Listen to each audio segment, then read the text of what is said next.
She's predicting that the housing market in 2026 is going to be cut by 50%. Hey, I'm Mike Parks. This is Quit and Go Forth. Today we're going to be talking about the housing market, but the one thing everybody wants to know, what in the world is happening with it? Do we buy now? Do we wait? Do we try to wait for interest rates to come down? Do we live in our parents' basement for the next 2 years while we figure things out? Either way, the housing market is exponentially expensive right now, but it is coming down. Here in Colorado Springs, housing prices are coming down by, I have a builder here that's slashing prices by $108,000 to $150,000 just to get rid of some inventory because they have so many lots they've got to buy and they've got to build on, and they have to buy them because they've got to turn over this stuff. But what we're going to talk about today is Melody Wright. Melody Wright is an analyst and an economist, and she's predicting that the housing market in 2026 is going to be cut by 50%. 50%. So that means if you live in a $500,000 house, it's going to be worth $250,000 next year. If you live in $1 million house, it'll be worth $500,000 next year. If you live in a $300,000 house, it'll be worth $150,000. If you live in a cardboard box, it's probably going to be worth just about the same as it is now. Sorry if you live in a cardboard box. But everybody wants to know what's happening. Do we wait? Do we buy?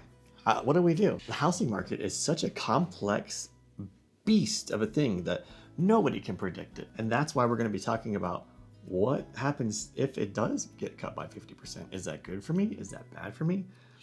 We're going to be discuss all that today. And if you haven't already, please subscribe. Please subscribe. And like this video, comment, tell me what you think the housing market's going to do. For years and years, the housing market has been a symbol of wealth. If you own a house, if you own several houses, you're probably rich, or you have a lot of mortgages anyways, and you're gonna get wealthy because the value is gonna increase exponentially year over year. During COVID, houses increased, $50,000 every few months sometimes in some places. People were buying houses 6 months later, flipping them, making $100,000. It was insane. You couldn't get the materials to build them. You couldn't get the labor to build them. So that made them worth even more money. Now we have too much labor for houses. We have too many lots for houses. We have plenty of material, but the prices haven't gone down any. What are we going to do? How do we fix this?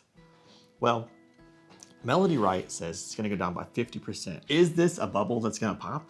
And how soon is it going to pop? I thought this would be an interesting topic for today because my wife and I, ironically, just closed on $1 million house. This is our new home right here. This is my YouTube room, and I have a Lego room / office, and I have lots of bedrooms and bathrooms, and we're on half an acre in Colorado Springs, and it's absolutely gorgeous. We really love it here.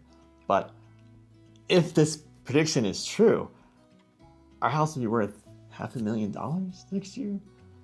So we're just going to be, we have a mortgage, not $1 million, but it's not $500,000. Are we going to be that much upside down on our mortgage? And how do we, what do we do? But we just keep paying our bills, obviously. But there's some people that are losing their jobs because of this. I don't even have the landscaping done yet. I got a fence up. I don't have any grass. I don't have any rocks. I don't have a sprinkler system. In Colorado Springs, the houses don't come with that. You've got to do it yourself. So I paid $1 million for a house. I didn't even get landscaping. So I've got to put another $50,000 in the yard to get it going where I want it. And then the house is going to be worth $500,000. That's going to suck. And it's not going to suck just for me. It's going to suck for all my neighbors because we all live in a brand new neighborhood. We all are going to be underwater. Now, Melody Wright isn't just any financial analyst. She's been studying real estate trends, analyzing the market. She's been looking at global economic indicators for over 15 years. She knows what she's doing. She's known for her sharp insights and her unconventional predictions, as we see today. Now, Wright's views have often been ahead of the curve in the market. She's been working with major financial institutions for a long time, and she's been known to be right sometimes. And this may be one of the times she's right, but nobody knows. So that's what we're talking about. Now, let's talk about COVID. After this global pandemic that we had, or during the global pandemic, housing prices went through the roof. I mean, through the roof. You couldn't, it would be 5-6 people ahead of you putting in offers and above market price, and you couldn't even get the house. Unless you're paying cash, and not everybody has cash to pay for their house with.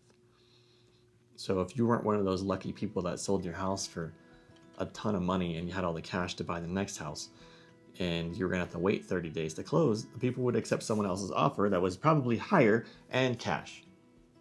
But nowadays it's completely different. We had unprecedented lower interest rates. The Biden administration lowered the interest rates so much that the housing market went crazy. And that's what Trump wants to do right now. He wants to lower the interest rates so that he can get the housing market going again, and so people can make money, which makes sense for him because he is a real estate magnate who owns golf courses, hotels, buildings, all this stuff that of course he wants the interest rates to go lower, because then all his stuff will raise in value. Just like the housing market. If we lower interest rates, the housing market will pick up. It will go crazy. Now, Powell's been lowering the interest rates by, a quarter a few times this year already. And in December, this month right now, he will be making his decision of whether to lower them again or to keep them. Now, the problem with the housing market right now is that the price of the homes have outpaced wage growth astronomically. If you work minimum wage at McDonald's, and here in Colorado Springs it's like $14.50. If you work minimum wage at McDonald's, you're not buying a house. You're not buying nothing. You can't even afford an apartment by yourself. You're renting a room with 7 other people in an apartment complex to pay your bills because you can't afford to buy a house. I mean, you have to. To buy a $700,000, $800,000 house, you've got to have a combined income of $195,000 and have hardly any debt to be able to afford that. That is just insane. Now you can say some people say, well, you can go to college and you can better yourself and pull yourself up by your bootstraps and save money, and you can get a degree and become a doctor, and you can go out and you can buy your fancy house at that point. But who has 8-12 years to wait and live in an apartment while you're waiting to do that? That's absurd. That's absurd.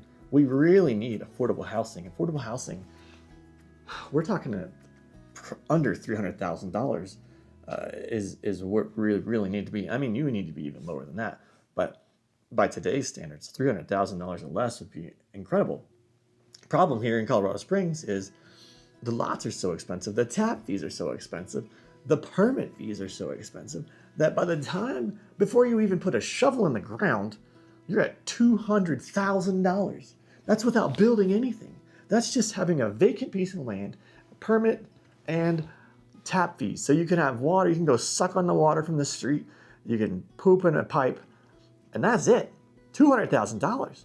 So to have the labor and the material and a profit to build a house under $300,000 is next to impossible. Interest rates are lowering, quarter here, quarter there. The federal interest rate isn't tied to mortgage rates particularly. It's tied to the mortgage rates are tied to the bond market. When the bond market goes up, the bond market goes down, that the interest rates adjust based on that. So sometimes you can see when the Fed rate goes up, the mortgage rates can come down. And then the Fed rate goes down, the mortgage rates can come up because they're not tied together. So when people say, oh, it came down 0.25%, well, how come the mortgage rates didn't come down? It's because they're not tied together. They're completely different. But what we can say is that right now, lately, we've been seeing in the last couple of years, mortgage companies are pricing in a future cut or a future raise from the Feds. So what they're doing is, if they believe that the Fed is going to cut rates by 0.25%, they're lowering their rates preemptively 0.25%.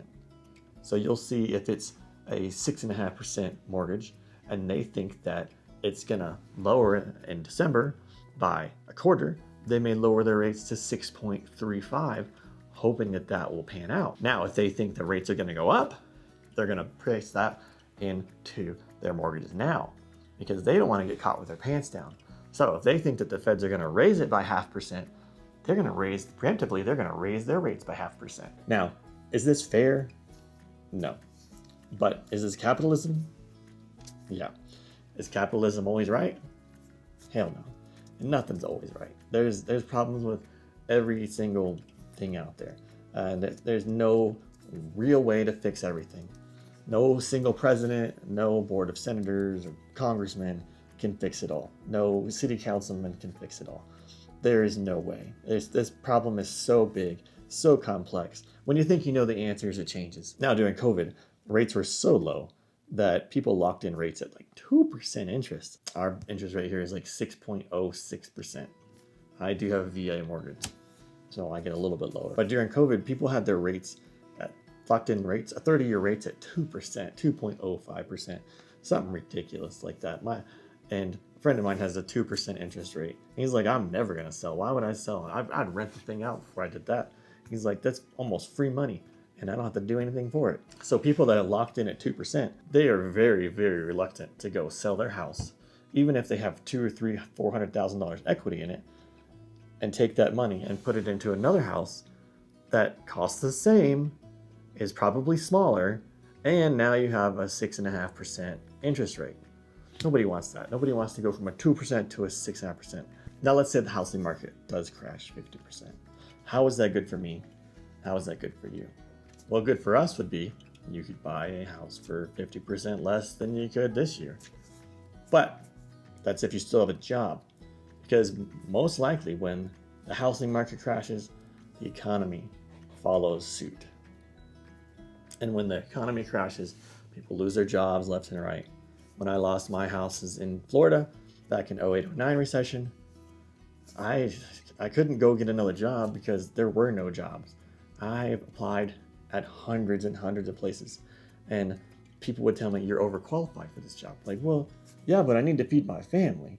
And they're like, well, we don't care because you're not going to stay here very long if you find something else that's even better. Like, well, of course, yeah, I'm not going to. I didn't tell them that, but I was like, no, I wouldn't say, of course I want to work here for $8.50 an hour for the rest of my life. Nobody wants to do that because that's stupid. But it would help keep my lights on. It helped keep my food in my mouth and my wife's mouth, my baby's mouth. But they didn't care. They wanted someone that was going to be there long term. Like, who works at McDonald's long term? You know, some guy that has no dreams and no hope. Yeah, that's not me. But if the market crashes 50%, the downside of that is that all the rich people are going to scoop up those properties and they're going to hold on to them. They're going to rent them out for market rental value. And then they're going to hold on to them for 3, 4, 5 years, whatever it takes. And then they're going to sell them at the new market value. So if $1 million house sells next year for $500,000, a rich guy's going to come in, an investor's going to come in, they're going to buy it up, and they're going to rent it out to some couple. And then they're going to wait 3, 4, 5 years, whatever the case may be, when it's worth $1.2 million, and they're going to sell it to somebody else. They're going to pocket $700,000. And that's what's going to happen. They're going to buy up not just one house, they're going to buy up 10 houses, 20 houses, 30 houses, as many as they can get their hands on, because they know that the market's going to come back. The market always comes back. Back in 08-09, when my house went down from $250,000 to $60,000, the house now is worth $350,000. Yeah, it came back. It came back in spades. And my parents, they bought three $32,000 houses when the market crashed back then. They sold those houses a couple years later for $100,000 each. So they made $210,000-ish. Now, that's good money. What they did, they took that money and they started building houses. They're builders. And that's what they did. But they had the means to be able to go scoop up those deals. So we've got to prepare ourselves for next year. How do we get prepared for next year if the market does crash? How can we, as normal people, profit off of the housing crash? We have to be ready. You know, have your savings ready. You know, be prepared to lose your job. Be prepared to figure out what in the world you have to do, because we don't know what's going to happen. We have no idea what's going to happen. Things will happen all the time, and we don't know what to do. But we can be prepared as possible. Now, a lot of people talk about housing market's not going to crash. There's still a shortage of homes. There's a shortage of affordable homes that people can pay for. that people can live in. Now $100,000 a year, that's not good enough. I mean, you're not surviving very well if you're making only $100,000 as a family. You are struggling.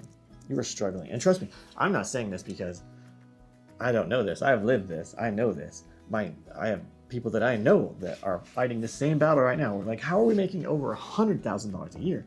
And we're struggling. We can't go out to eat. We have to budget so tightly that how are we supposed to do anything else? It's not fair.